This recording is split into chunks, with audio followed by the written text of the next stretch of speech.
Welcome to our show Soham. Thank you so much. কেমন আছো? খুব ভালো আছি। এখন তো কিছুদিন পরে ইলেকশন, খুব চাপ এসে গেল। এসে গেল, বড় পরীক্ষা। পাস করব, বাহ, এই স্পিরিটটাই তো চাই। ভালোভাবে করব, বাহ, দারুণ। অন্তত আমার জেলা তো অবশ্যই করব। নিশ্চয়ই নিশ্চয়ই। তো এই জার্নিটা শুরু হলো কি করে? অ্যাকচুয়ালি পলিটিক্যালের জার্নিটা অনেকটা দিন, 18 বছরের বেশি। আচ্ছা, কলেজে ভর্তি হওয়া কিংবা তার আগে থেকে আমার, তুমি তো বারাসাতে থাকো। আমি বারাসাতে স্কুলিং স্কুলিং বারাসাত। তারপরে কলেজে ভর্তি হওয়ার আগে থেকেই আমার একটা কিরকম, মানে কারুর হয় না প্যাশন, তো আমার প্যাশন পলিটিক্স ছিল। আচ্ছা, এবার আরও অনেক কিছু প্যাশন ছিল, কিন্তু পলিটিক্সে আসার পর থেকে বাদবাকিগুলো ছেড়ে দিতে হয়েছে একটা টাইমে আসার পর। পলিটিক্সটা যখন অ্যাডাপ্ট করে নিয়েছি এবং পলিটিক্সটা নিয়ে যখন এগোচ্ছি, তো সামনের দিনেও পলিটিক্স নিয়েই চলার চিন্তাভাবনা, ইচ্ছা, মানসিকতা। অ্যাকচুয়ালি মানুষের সাথে কাজ করতে পারা এবং এটা একটা আলাদা আনন্দ। বাড়ির থেকে কি সবসময় সমর্থন ছিল? বাড়ির থেকে অ্যাকচুয়ালি আমার একটুখানি ছোটোবেলাটা একটু কঠিন ছিল। একটু শুনি। অ্যাকচুয়ালি আমি যখন ক্লাস 1-এ পড়ি, 1 থেকে 2-এ উঠছি, তখন আমার মার ক্যান্সার ডিটেক্ট হয়। তো তখনই বাবা মাকে নিয়ে কলকাতা ছেড়ে বাইরে ছিলেন, বম্বেতে ছিলেন। তো সেই ট্রিটমেন্ট প্রায় 6 বছর ধরে চলে। তো ক্লাস 7 থেকে 8 তখন আমি উঠি, তখন মা এক্সপায়ার করেন। তো ওই টাইমটা একটুখানি ডিফিকাল্ট ছিল। ছোটোবেলা থেকেই মানে সবার রাস্তা তো স্মুথ হয় না, কারোর রাস্তা একটু কঠিন হয়। তো একটু ছোটোবেলা থেকে স্ট্রাগেলটা বুঝেছিলাম। তো সেইভাবেই আরও যত দিন গেছে আরও স্ট্রাগেলটা বেড়েছে। মানে মা চলে যাওয়ার পরে, মা হারান একটা চাপ থাকে, চাপ থাকে। সেই চাপগুলো কাটিয়ে পড়াশুনো করা, এবং তারপরেও বাবা ছিলেন সাথে। বাবা ছিলেন সাথে, এবং কিছুটা মেন্টালি ভেঙে পড়েছিলাম। তো বাড়ির থেকে বাড়ির বাইরে বেশি সময়টা কাটিয়ে ফেলেছিলাম। তখনও কিছু মানুষের মানে সাহায্য সহযোগিতা ছিল, তো সেইগুলো আমার কাছে ব্লেসিংয়ের মতো। এবং রাজনীতি করতে এসেও আমি কিছু মানুষের আশীর্বাদ হিসাবে পেয়েছি এমনভাবে, মানে যেটাতে আমি পলিটিক্সটা এগিয়ে নিয়ে যেতে আজকের ডেট অবধি পেরেছি আর কি। মানে ছোটবেলায় কি, একদম ছোটবেলায় কি কখনো, মানে যবে থেকে বুঝতে পেরেছো, তখন কি পলিটিক্সে আসবে বা কিছু, বা বাড়িতে সেরকম কেউ? ছোটবেলায় তো মানে একটা চিন্তা ভাবনা নিয়ে আমি, মানে ডাক্তার, ইঞ্জিনিয়ার জেনারেলি সবাই ভাবে আর কি। ইংলিশ মিডিয়ামে পড়েছি, মানে বাবা ভাবছে ডাক্তার হবে, ছেলে ভাবছে ইঞ্জিনিয়ার হবে, একবার ভাবলাম আইএএস হব, কখন ভাবছি আইপিএস হব, বিভিন্ন রকম ভেবে ফেলেছি। বাট বাস্তবটা, রিয়েলিটি ইজ হার্ড, এটা সবাই জানে। তোমার লাইনেও কঠিন, একদমই তাই, যে কারোর লাইনই কঠিন। দেখতে সবাইকে মানে খুব স্মুথ লাগে, বাট সবার জীবনে কিছু হার্ডশিপ আছে। এগুলোকে ওভারকাম করা খুব ডিফিকাল্ট, এবং যে একটা দাঁতে দাঁত চেপে ওভারকাম করতে পারে এবং নিজের পথে থাকতে পারে। জীবনের সবচেয়ে কঠিন টাইমটা কোনটা ছিল? মায়ের ছেড়ে যাওয়া, নাকি তারপরে যে যুদ্ধটা শুরু হলো সেইটা? মায়ের ছেড়ে যাওয়া তো একটা কঠিন, একটা তো শিক্ষা দিয়ে গেছে, আর অত ছোট বয়সে একটা জিনিস বুঝিয়ে দিয়ে গেছে, কোনো কিছু জীবনে কনস্ট্যান্ট নয়, আর সবকিছুই চেঞ্জ হবে সময়ের সাথে সাথে, এবং সবকিছুই তোমাকে মেনেও নিতে হবে, এবং মেনে নিয়ে তোমাকে এগিয়েও যেতে হবে। কোনো জায়গায় থেমে গেলে হবে না। এতদিন যে এগোতে পেরেছি, মনে হয় মায়ের আশীর্বাদ নিশ্চয়ই সব সময় কাজ করেছে আমার জীবনে, ওটাই একটা মানে ব্লেসিং হিসাবে ছিল। মা চলে যাওয়ার পরে যখন আমি দিনের পর দিন মানে অসহায় অবস্থায় মানে ছিলাম আর কি, মানে কীরকমভাবে কী চলবে না চলবে, সেই সময় অনেক মানুষের, খুব ভালো কিছু মানুষের আমি সান্নিধ্যে থাকতে পেরেছি, এবং তাদের আশীর্বাদে, গাইডেন্সে আমি বোর্ড এক্সাম পাশ করলাম, ক্লাস 12 পাশ করলাম। এগুলো এক একটা আশীর্বাদের মতো। নিশ্চয়। এবং যবে থেকে পলিটিক্সে আমি এলাম, তখন আমার মাথার ওপরে ছাদ নেই, পায়ের তলায় মাটি নেই, এরকম একটা পরিস্থিতিতে দাঁড়িয়ে আমি পলিটিক্সে এসেছিলাম। তার আগে আমি বিভিন্ন রকম ক্যারিকুলার অ্যাক্টিভিটিসে জড়িত ছিলাম, কুইজ মাস্টার ছিলাম, ক্রিকেট খেলতাম, বিভিন্ন রকম ছিল, গিটার বাজাতাম, তো অনেক কিছু ছিল। বাট রাজনীতিতে আসার পরে সব কিছু ত্যাগ করেছি। মনে হয় মনে হয়েছে যখন আমার কাছে কিছু ছিল না, তখন আমার পাশে রাজনীতি এসে দাঁড়িয়েছিল। এবং মানুষের পাশে দাঁড়াতে দাঁড়াতে আমার কেন মনে হয়েছে আমি রাজনীতিটা ঠিক রাজনীতির মতো করে ভাবি না, আমি রাজনীতিটা ভাবি মানুষের সেবা করা, মানুষের পাশে দাঁড়ানো, কিভাবে মানুষের জন্য একটু সময় অসময় দাঁড়ানো যায়। এটা দাঁড়াতে দাঁড়াতে কখন একটা ইচ্ছা এরকম জন্মে গেছে, সেটা আমার স্কুল লাইফ থেকে, যে মানুষের পাশে দাঁড়ালে একটা দিন এটা রিটার্ন পাওয়া যায়। এবং নেতা কিন্তু কোনো নেতার বাড়ির দোরগোড়ায় গিয়ে হয় না। সকালবেলা কারুরকে আমি গিয়ে যদি চা বয়ে দিই, বাজার করে দিই, তাতে নেতৃত্ব তৈরি হয় না। মানুষের এই গণতন্ত্রে মানুষই শেষ কথা বলে, মানুষই নেতা তৈরি করে। মানুষের কাছে যদি তুমি যাও, মানুষকে পরিষেবা দাও, মানুষ তোমাকে একদিন আইডেন্টিটি করে তৈরি করে দেবে তোমাকে, তুমি নেতা হতে পারবে। আর যদি তুমি এটা না করো, মনে করো যে ছোটবেলা থেকে আমার একদিনেই বড় হতে হবে, কোনো দিনে হবে না। আমি এই আজকে 18 বছর পরে আমি এসেই আমার ডিস্ট্রিক্টের প্রেসিডেন্ট হয়েছি, আমার যে অর্গানাইজেশন করি আমি। তো এর আগে আমি কিন্তু আমার গলিরও কোনোদিনও প্রেসিডেন্ট হইনি, কিন্তু আমি কিন্তু কখনো ছেড়ে দিইনি। আমি মনে করেছি যে আমাকে করতে হবে। এবং আমার কাছে প্রচুর টাকা পয়সা ছিল না, আমার ফ্যামিলিতে কেউ পলিটিক্সে ছিল না, আমার কাছে কঠিন চ্যালেঞ্জ ছিল, কিন্তু আমার কাছে একটা অস্ত্র ছিল। আমার অস্ত্রটা সততা। একটা কিছু তোমাকে অস্ত্র লাগবে, এবং তোমাকে একটা দেখতে হবে। চাঁদের পাহাড় তুমি যদি না দেখতে পাও, সেখানে তুমি পৌঁছাতে পারবে না। আগে নিজের অ্যাম্বিশন ঠিক করতে হবে। অ্যাম্বিশন যদি তোমার সেট থাকে, তুমি অবশ্যই সেই জায়গায় পৌঁছাতে পারবে। সেই জায়গায় গিয়ে কোনো অসুবিধা হবে না। লক্ষ্যে অবিচল থাকতে হবে এবং হার্ড ওয়ার্কিং হতে হবে, কনস্ট্যান্ট লড়াইটা চালিয়ে যেতে হবে যতক্ষণ না লক্ষ্যে পৌঁছাচ্ছ। তাই বলে আমি এটাই আমার লক্ষ্য নয়। আমার লক্ষ্য মানুষকে পরিষেবা দেওয়া, মানুষের সুখ দুঃখে পাশে দাঁড়ানো, রাত বিরেতে, যে টাইমে অন্য মানুষকে পাওয়া যায় না, সেই টাইমে গিয়ে পলিটিক্স যারা করে তাদের কাজই হচ্ছে সেই টাইমগুলোতে গিয়ে অসময় দাঁড়ানো। সুসময় সবাই তোমার পাশে আসবে, কিন্তু অসময়ের বন্ধু কিন্তু সবাই হতে পারে না। সেই অসময়ে যখন তুমি পাশে দাঁড়াবে, মানুষ তোমাকে একদিন নেতা তৈরি করে দেবে, আইডেন্টিফাই করে দেবে যে এই মানুষটাকেই চাই। তো আস্তে আস্তে হয়েছে। রাজনীতি করতে এসেও প্রথমবার সক্রিয় রাজনীতি যখন করা শুরু করলে, তখন তো অনেক বাধা, অনেক সার্কামস্ট্যান্সের মুখে প্রতিদিন, আজকের ডেটেও প্রতিদিন আমাকে ফেস করতে হয়। এবং যারা রাজনীতি আজকের ডেটে করছে সবাইকে ফেস করতে হয় এই টাফ টাইম। কোনো কিছুই অভিষেক ব্যানার্জিরও খুব মানে স্মুথ নয়। তাকেও বিভিন্ন টাইমে ইডি সিবিআই হেনস্থা করেছে, কোনো কিছু প্রমাণ করতে পারেনি। মমতা ব্যানার্জিকে রোজ বিভিন্ন কটাক্ষ ফেস করতে হয়, কিন্তু সে কোনো জায়গায় থেমে যায়নি। কারণ উদ্দেশ্য একটাই, মানুষকে সার্ভ করা, এবং অনেস্টি এবং ডেডিকেশনের সাথে। আমি তাদেরকেই দেখে রাজনীতিটা শেখা এবং তাদেরকেই ফলো করে পথ চলা। ছাত্র রাজনীতিটাকে কেমন ভাবে দেখো?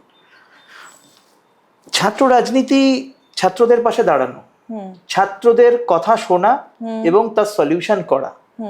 একটা ছেলে মেয়ে স্কলারশিপ পাচ্ছে না, একটা ছেলে মেয়ে রাত বিরেতে তার বাবা মা অসুস্থ হচ্ছে, কার পাশে কাকে ফোন করবে, সেটা যখন মনে করবে যে আমি সোহমদাকে ফোন করব এবং তার সলিউশন পাবো, তখন অটোমেটিক সেই ছাত্রটা কালকে এসে তোমার সিআর হবে, সামনের দিনে ভোটে দাঁড়াবে, তোমার পাশে থাকবে। এবং এইভাবেই নেতৃত্ব উঠে আসে। ছাত্রদের পাশে দাঁড়াতে হবে, তাদের দুঃখ শুনতে হবে, আনন্দেও তাদের পাশে দাঁড়াতে হবে, যে কোনো সার্কামস্ট্যান্সেসে তাদের পাশে দাঁড়াতে হবে। কিন্তু এটা কি মনে হচ্ছে ছাত্র রাজনীতিতে টাকা এবং ক্ষমতার প্রভাব ধীরে ধীরে বাড়ছে? দেখো, আমি আমার মতো করে ভাবি, অনেকে অনেকের মতো করে ভাবতেই পারে যে দল করছে কেন, নিশ্চয়ই টাকা আছে। কিন্তু আমি একটাই কথা বলবো, ছাত্র রাজনীতি হচ্ছে একটা এমন প্ল্যাটফর্ম, যে প্ল্যাটফর্মে তুমি তোমার বেস তৈরি করতে পারবে। তুমি যদি প্রথম দিনে ছাত্র রাজনীতি করতে এসে ভাবো যে আমি টাকা পাবো, আমি বিরাট ক্ষমতা পাবো, তাহলে এই ধারণাটা তোমার ভুল। তোমার এই প্ল্যাটফর্মটাকে ইউটিলাইজ করা উচিত। আমি 18 বছর ধরে তৃণমূল ছাত্র পরিষদ করছি। আমি আজকে এসে এই তৃণমূল ছাত্র পরিষদের ডিস্ট্রিক্টের প্রেসিডেন্ট হয়েছি। তার আগে আমি 10 বছর ধরে ভাইস প্রেসিডেন্ট ছিলাম বৃহত্তর যে জেলার। আমি এই বারাসাত সাংগঠনিক জেলারও আগের ভাইস প্রেসিডেন্ট ছিলাম। কিন্তু আমি কোনো জায়গায় হেরে যাইনি। হার মানা যাবে না, এবং কনসিস্টেন্টলি কাজ করে যেতে হবে, তোমার কাজ দেখাতে হবে, পারফরমেন্স শেষ কথা বলে। ঠিক কথা। আচ্ছা, কলেজ রাজনীতিতে, কলেজ ক্যাম্পাসের মধ্যে প্রচুর মারামারি, অনেক নেগেটিভ কমেন্ট পাস করা, হিংসা, অভিযোগ, এগুলো আসতেই থাকে। ছাত্র রাজনীতির জন্য যে এই যে একটা সংস্কৃতি তৈরি হচ্ছে, এই যে একটা মানুষের মধ্যে এত হিংস্রতা বাড়ছে, এই সার্কামস্ট্যান্সেসটা চেঞ্জ হওয়া উচিত বলে মনে হয় না? অ্যাকচুয়ালি আমি একটা ঘটনা বলি। আমি কলেজ রাজনীতি করার পরে যখন একটা মোটামুটি দায়িত্বে এলাম, আমি একজন আর্টিস্টকে ফোন করেছিলাম, আমি নাম করছি না।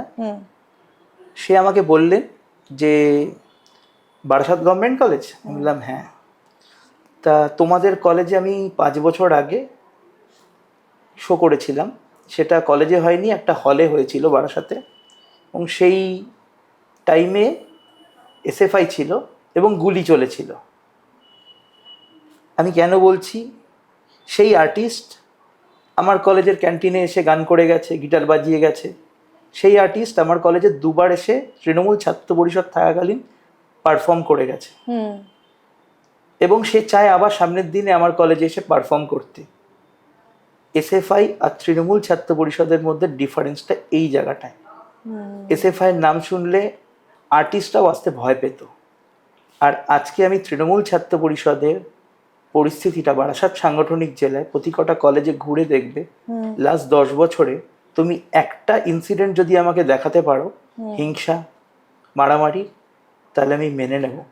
বারাসাত সাংগঠনিক জেলা এখন আগের থেকে অনেক স্ট্রং, এবং ছাত্রছাত্রীরা অনেক শৃঙ্খলাবদ্ধ হয়ে গেছে। ছাত্রছাত্রীদের সমস্যা কি সত্যিই সমাধান করা হয়, নাকি শুধুই পার্টি পলিটিক্সের যে আমরা দেখি সেটা নিয়েই অনেক বেশি চর্চা, সেটা নাকি সত্যিই তাদের সমস্যাগুলোকে অ্যাড্রেস করা হয়, তাদেরকে হেল্প করা হয়, তাদের পাশে দাঁড়ানো হয়? দেখো, আমি যখন কলেজে আসি বা কলেজে ভর্তি হই, সেই টাইমটা এসএফআই টাইম ছিল। আমি দেখেছিলাম কলেজ রাজনীতি করতে এসে যারা এসএফআই করতো তাদেরকে একটা এরকম প্যাড দিয়ে দেওয়া হতো, একটা করে কৌটো দিয়ে দেওয়া হতো, মানে তাদের সপ্তাহে তাদের কোটা বেঁধে দেওয়া হতো যে তোমাকে 2 টাকা, 1 টাকা, 5 টাকা এরকম কুপন দিতে হতো, এবং সেই কৌটোয় টাকা ঢোকাতে হতো। এটা আমি সিপিএম এর কালীন দেখেছি। কলেজটা ছিল মানে কলেজ না অ্যাডিকশন হাব, এটা খুব বোঝা খুব মুশকিল ছিল। আজকের ডেটে ছেলে মেয়েদের ভিড় হচ্ছে কলেজের অফিসে কন্যাশ্রী নেওয়ার জন্য লাইন, স্বামী বিবেকানন্দ স্কলারশিপের লাইন, মাইনরিটি স্কলারশিপের লাইন, বিভিন্ন রকম স্কলারশিপ, বিভিন্ন রকম সুযোগ সুবিধার জন্য আজকে ছেলেমেয়েরা রাজনীতি করছে কলেজে পড়তে এসে। এবং আমি বলতে পারি, আমি যখন কলেজে ভর্তি হয়েছিলাম যে শতাংশ মেয়েরা পড়তে আসতো কলেজে, আজকে কিন্তু তার থেকে অনেক বেশি শতাংশ, এবং আমি বলতে পারি 70% আজকে মেয়েরা পড়তে আসছে এবং 30% ছেলেরা। একটা টাইম ছিল 70% ছেলেরা পড়ছে, 30% মেয়েরা পড়তে আসছে। এবং এটা কিন্তু মমতা বন্দ্যোপাধ্যায়ের এই যে কন্যাশ্রী, এটা কিন্তু ব্যাপক এফেক্ট। মমতা ব্যানার্জি এই যে প্রকল্পটা করে মেয়েদেরকে মানে এরমভাবে স্বনির্ভর করে দিয়েছে না, মানে ছেলেমেয়েরা মানে আজকের ডেটে মেয়েদেরকে বিয়ে করতে বাধ্য করা হলেও মেয়েরা আজকে পড়াশোনা করতে চায়, নিজের পায়ে নিজের দাঁড়ানোর মতো মাটি তৈরি করে দিয়েছে মমতা ব্যানার্জি। এবং এই জায়গায় তৃণমূল ছাত্র পরিষদ আর এসএফআই বা অন্যান্য সংগঠনের মধ্যে তফাৎ।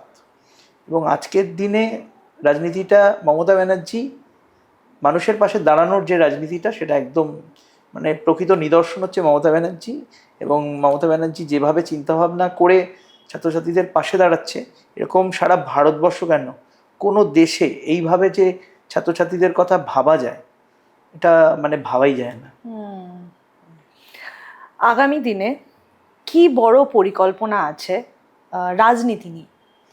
মানে রাজনীতিতে নিজের নিজের প্রমোশন বা নিজেকে কোথায় মনে করো নেক্সট 5 বছর 10 বছরে তুমি রাজনীতিতে দেখতে চাইছো? মানে আমি 18 বছর আগেও যখন শুরু করেছিলাম, তখন আমি মানুষের সেবা করার প্ল্যাটফর্ম হিসাবে এটা ব্যবহার করেছিলাম।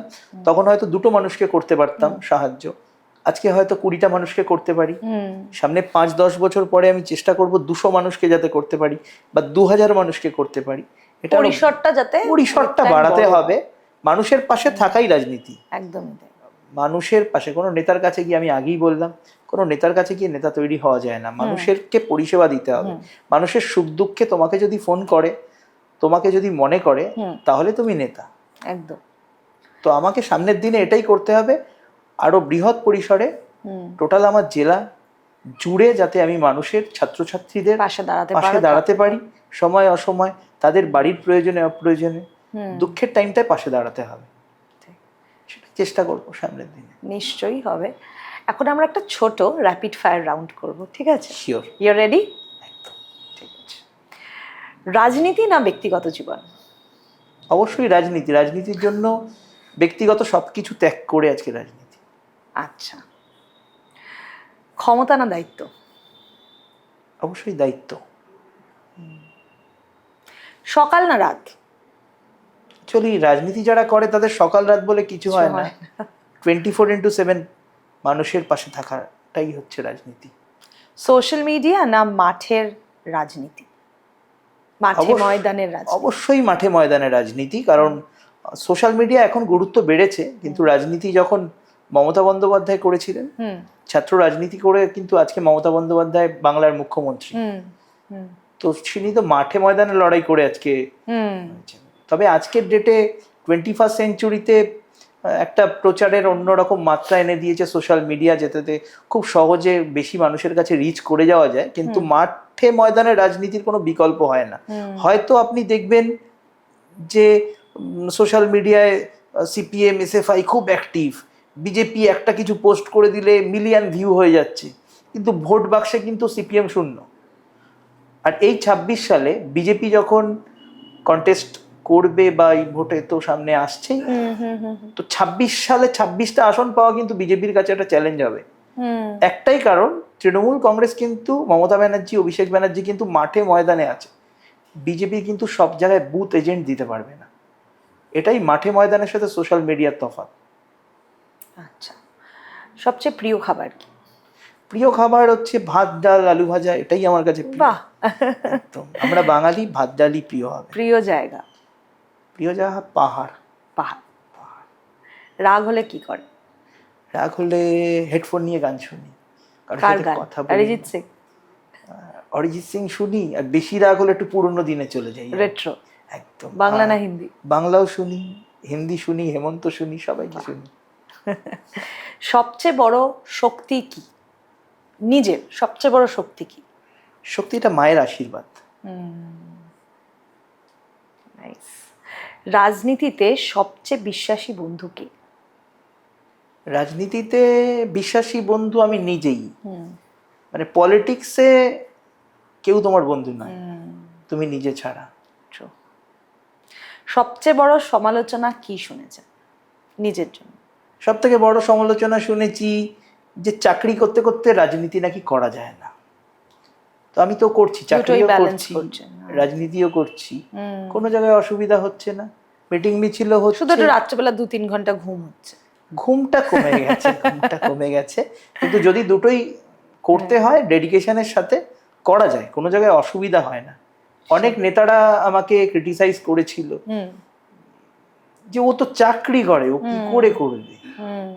দেখিয়ে দিয়েছে করতে হচ্ছে। তো তারা হয়তো আজকের ডেটে অনেক কিছু করতে সার্থক হচ্ছে না, তো আমরা তো ছাত্ররা করছি। তো ঠিক। কলেজ লাইফের সবচেয়ে মজার স্মৃতি? মজার স্মৃতি রাজনীতি নিয়েই বলি তাহলে। বল। একদিন প্রিন্সিপাল স্যারের সাথে অনেকক্ষণ গল্প টল্প হলো, মানে দুপুরবেলা লাঞ্চ করতে গেলাম, একসাথে খেলাম বাঙালিয়ানাতে, আবার এসে মৌচাকে দই খেলাম। খেয়ে প্রিন্সিপাল স্যার আমাকে ঘাড়ে হাত দিয়ে নিয়ে যাচ্ছে কলেজে। তো কলেজে যখন গেটে ঢুকলাম, বললাম স্যার আপনি যান, আমি আসছি। একটু পরে প্রিন্সিপাল স্যার দেখছে যে প্রিন্সিপাল স্যারের ঘরের বাইরে অন্তত 100-150 ছেলে মেয়ে বসে পড়েছে, স্লোগান হচ্ছে। এবার আমাকেই ফোন করলো প্রিন্সিপাল স্যার, এখানে কি হচ্ছে রে? তাই আমি বলছি কি হচ্ছে স্যার? আমিও স্যারকে জিজ্ঞেস করছি কি হচ্ছে। স্যারও অবাক, যার সাথে খেয়ে এলাম সেই আমার ঘরের সামনে এসে আন্দোলনে বসেছি। কারণ একটা জিনিস বুঝতে হবে, আমি যখন কলেজের বাইরে, আমি সবার বন্ধু, কলেজের আমি গেটের ভেতরে যখন ঢুকে এলাম তখন আমি ওই 3000 স্টুডেন্টের রিপ্রেজেন্টেটিভ। তাই আমাকে ওইখানে দাঁড়িয়ে ছাত্রছাত্রীদের কথা বলতে হবে এবং অধিকারটা ছিনিয়ে আনতে হবে। বাহ, দারুণ। একদিন রাজনীতি ছাড়তে হলে কি করবে? রাজনীতির জন্য তো সবকিছু ত্যাগ করলাম। রাজনীতি হয়তো যেদিন মৃত্যু হবে সেই দিন অবধি রাজনীতিটা আমার সাথে থাকবে। মানে এটাই সারা জীবন রাজনীতির সাথে। যারা রাজনীতি করে তারা ছাড়তে পারে না। মমতা ব্যানার্জি ছাড়তে পারেনি, অনেক অনেক পলিটিশিয়ান। আইডলকে রাজনীতিতে আইডল অভিষেক ব্যানার্জি, তার কোনো বিকল্প নেই। এবং অভিষেক ব্যানার্জি আমি বলতে পারি সর্বকালের সেরা একজন অধিনায়ক বা লিডার, যাকে দেখে রাজনীতিটা করা যায় এবং এতটা বিচক্ষণ। আমার থেকে হয়তো 4-5 বছরের বড়, কিন্তু এই বয়সে যে ম্যাচিউরিটি, পলিটিক্যাল ম্যাচিউরিটি, আমি দায়িত্ব নিয়ে বলতে পারি ডোনাল্ড ট্রাম্পেরও কিন্তু এই টাইপের, এই কাইন্ড অফ ম্যাচিউরিটি নেই। তো ভারতবর্ষে তো কারণ নেই, নরেন্দ্র মোদী তো ধরাই নেয়। ইভেন ট্রাম্পের থেকেও ম্যাচিউরিটি অভিষেক ব্যানার্জির বেশি। এই বয়সে এই ম্যাচুরিটিটা ভাবাই যায় না। নিজের সবচেয়ে বড় স্বপ্ন কি? The ultimate dream. স্বপ্ন মানুষের পরিষেবা দেওয়া এবং মানুষের পাশে দাঁড়ানো। এবং স্বপ্ন তো থাকে, স্বপ্ন যদি বলে ফেলি না, আমি দেখেছি পূরণ হয়, সেটা পূরণ হয় না, তাই বলবো না এটা। ঠিক আছে, যদি রাজনীতিতে না আসতে তাহলে কি করতেন? রাজনীতিতে না এলে ওই ছোটবেলা থেকে প্রথমে ভেবেছিলাম, বিভিন্ন রকম ভেবেছিলাম, চাকরি করতাম হয়তো, কিন্তু সমাজ সেবা, মানুষের পাশে দাঁড়ানো, এইটা আমার ছোটবেলা থেকে। সেটা করোনার টাইম হোক, সেই করোনার টাইমে যখন মানুষ বাড়ি থেকে বেরোচ্ছিল না, সে টাইমে গিয়ে আমি 100 লোকের বাড়িতে অক্সিজেন দিয়েছি। আমি সেই টাইমে গিয়ে দাঁড়িয়ে বিভিন্ন রকম কর্মকাণ্ডর সাথে যুক্ত ছিলাম। নিজের একটা অর্গানাইজেশন তৈরি করলাম, বারাসাতের প্রায় 500 ছেলে মেয়েকে একত্রিত করে আমি পরিষেবা দেওয়া শুরু করলাম। মানুষের সেবাটা করাটাই হচ্ছে মূল, সবচেয়ে ফার্স্ট প্রায়োরিটি হচ্ছে মানুষের সেবা করা। হয়তো চাকরি করতাম, তার পাশে হয়তো মানুষের সেবা করাটা আমার কাছে একটা প্রায়োরিটি থাকতো। ছাত্রদের জন্য একটা লাইন বার্তা যদি কিছু বলতে চাও। ছাত্রদের জন্য একটাই বার্তা দেব, যে ছাত্ররা, তোমরা পড়াশুনো করতে এসছো, ভালো করে পড়াশুনো করো। আমিও ইংলিশ অনার্সের স্টুডেন্ট ছিলাম। আমি মাস্টার্স কমপ্লিট করেছি ওয়েস্ট বেঙ্গল স্টেট ইউনিভার্সিটি থেকে। আমি তারপরে চাকরি করেছি, কিন্তু আমি একটা পরীক্ষাতেও সাপ্লি পাইনি। যখন পড়াশুনো করেছি তখনও রাজনীতি করেছি, যখন রাজনীতি করেছি তার সাথেও পড়াশুনো করেছি। তাই পড়াশুনোর সাথে সাথে রাজনীতি করা যায়। এবং আমি একটাই কথা বলতে পারি, রাজনীতিটাতে অস্ত্রটা হওয়া উচিত তোমাদের সততা এবং মানুষকে সেবা করা। ছাত্রছাত্রীদের পাশে যদি আজকে তুমি দাঁড়াতে পারো, তাহলে সামনের দিনে ছাত্রছাত্রীরা, তার বাবা মারা তোমাকে নেতা তৈরি করবে। এবং এই প্ল্যাটফর্মটাকে মিস ইউটিলাইজ না করে সঠিকভাবে ইউটিলাইজ যদি করতে পারো, সামনের দিনে তোমাকে নেতা কারুর দুয়ারে দুয়ারে ঘুরে হতে হবে না, মানুষ তোমায় তৈরি করবে। Very well said, very very well said. নিজের সম্পর্কে একটা শব্দ বল যেটা তোমার পার্সোনালিটিকে ডিফাইন করে। সততা, এটাই আমার অস্ত্র, এটাই আমার মূলধন। আমার কাছে হয়তো টাকা নেই, আমার কাছে হয়তো পলিটিক্যাল ব্যাকগ্রাউন্ড নেই, মানে আমার বাবা মা বা পরিবারের কেউ পলিটিক্সের সাথে যুক্ত নয়, কিন্তু একজন এরকম পরিবারের ছেলে মেয়েকেও যখন তুলে নিয়ে এসে তৃণমূল কংগ্রেস আমাকে জেলার সভাপতি বানাতে পারে, তাহলে যে কোনো বাড়ির ছেলে মেয়েকে আজকে অনেক উপরে নিয়ে যেতে পারে। এবং তৃণমূল কংগ্রেস কিন্তু এটা ভাবছে, এটা মানে বোঝা যায়। আমি তো নিজে উদাহরণ। কারণ অনেকে বলে যে পরিবারের ব্যাকগ্রাউন্ড না থাকলে নাকি পলিটিক্যালি স্ট্যান্ড করা যায় না, তো আমি তো করেছি। তো নিজের জীবনের সবচেয়ে বড় শিক্ষা, সেটা পলিটিক্যাল হতে পারে, জীবনের থেকে শিক্ষা যে কোনো একটা। মানে শিক্ষা মানে কি বলবো, মানে শিক্ষা প্রতিদিন একটা করে নতুন নতুন শিক্ষা পাই আর কি। মানে কোনোটাকে, মানে সবটাকে, মানে আজকে একটা শিক্ষা হয়, কালকে ওটাকে ছাপিয়ে যায়, কালকে একটা শিক্ষা হয়, সেটাকে ছাপিয়ে যায়। তবে একটাই শিক্ষা বলতে পারি, কাছের বলে কেউ হয় না, আর চিরদিনে কেউ চিরকালের জন্য কেউ থাকে না। যে আজকে আছে সে কালকে থাকবে না, এবং এটাকেই তোমাকে মেনে নিতে হবে। এবং তুমি একটা যাকে সব থেকে বেশি ভরসা করবে, বিশ্বাস করবে, কালকে মাথায় রাখবে যে আজকে যে বন্ধু কালকে সে শুভেন্দু হবে। We got our tagline. Thank you so much আমাদের অনেক শোতে আসার ধন্যবাদ। জন্য। একটু আমাদের শোতে এসে কেমন লাগলো সেটা বলো। আমাদের শোয়ের নাম কাট্টু কথা। তো আমরা একদম কাটের পর যে কথাটা শুরু হয় আমরা সেই কথাটাই অডিয়েন্সের কাছে পৌঁছে দিতে চাই। মানে কাট্টু কথা মানে আমাকে ডেকে আজকে এই প্ল্যাটফর্মে সুযোগ দেওয়া হলো, এটা তো অনেক বড় ব্যাপার আমার কাছেও। আমি প্রথম কোনো পডকাস্টে এই এলাম। আচ্ছা, তো এই প্ল্যাটফর্মটা আরও অনেক শ্রীবৃদ্ধি হোক, আমি তো এটা চাইবই।